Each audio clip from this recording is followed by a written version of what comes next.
Telling a story is an art form. Sure, there is a science behind it, but when it comes down to it, a great story is more than just following a set of story rules. That's why when you're creating a story-driven video, you don't need an editing checklist that makes sure everything is technically correct. You need one that checks the substance or flow of your story. You want to make sure that all the layers to your story-driven video are complementing each other. You need an editing checklist that will make sure you've told your story in the best possible way to connect with your audience. That's why I want to share with you a different kind of editing checklist today. It's one that doesn't focus on the technical aspects of editing like cuts, colors, and leveling sound, making sure you did all the right things. Instead, let me share with you an editing checklist that makes sure your story-driven video is as well told as it possibly can be, so it can have the biggest possible impact. Let's start with a bird's eye view of this checklist. There are 4 layers of story-driven video that we're going to look at: emotions, structure, pacing, and music, to make sure they are all working in tandem with each other and are complementing each other.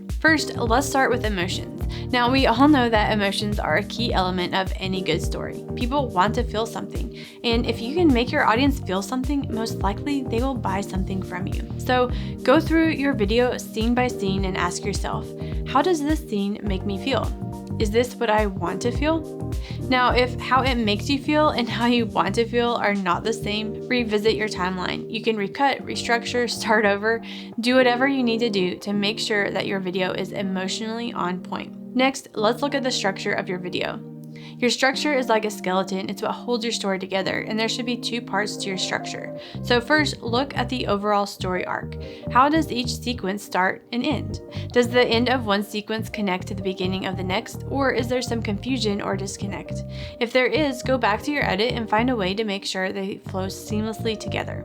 And then take a listen to your dialogue. Now, it's easy to fall in love with what someone says, and even if it doesn't fit perfectly into your story, you try and force it in. I see it all the time, and I even fall into this trap myself too if I don't go through my checklist. So think about your story like a puzzle. You need the pieces to fit perfectly, but you can't just jam them all together. Watch your video again and listen to the dialogue and ask yourself, does every word mean something? Does every word move the story forward? Can I cut anything out? Remember to always cut out and cut down.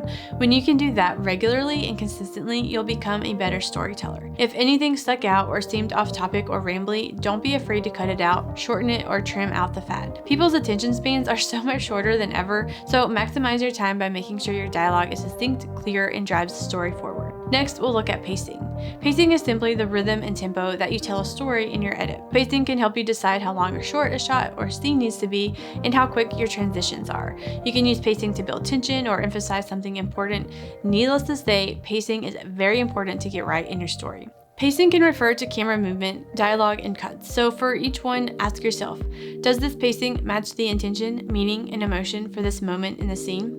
If you have a lot of fast cuts, but it's a serious scene, you might want to revisit the edit so that the cuts are slowed to reflect the more serious emotion of the scene. Or if you're showing a passage of time and you use just a few cuts, you probably should add a few more in to better match the intention and meaning of the scene. Now, lastly, let's check out your music.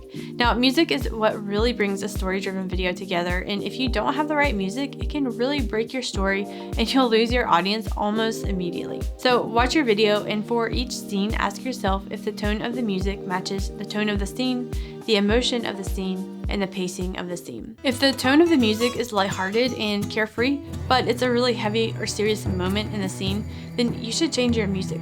If the emotion of the music is happy and energetic, but the emotion in the scene is boredom, then you should change your music. If the music is slow and dramatic, but the pacing of the scene is full of fast cuts, then you probably need a different song. Music can have such a big impact on your final video, so don't be afraid to change songs if it just isn't working. If you can follow this checklist every time before you export your story-driven video, then I can almost guarantee the quality of your story will grow, your ability to connect with your audience will grow, and most importantly, your skills as a storyteller will grow too. And that's a skill you can use in all aspects of your business, whether you are on camera or not. So be sure to download this checklist free in the description below.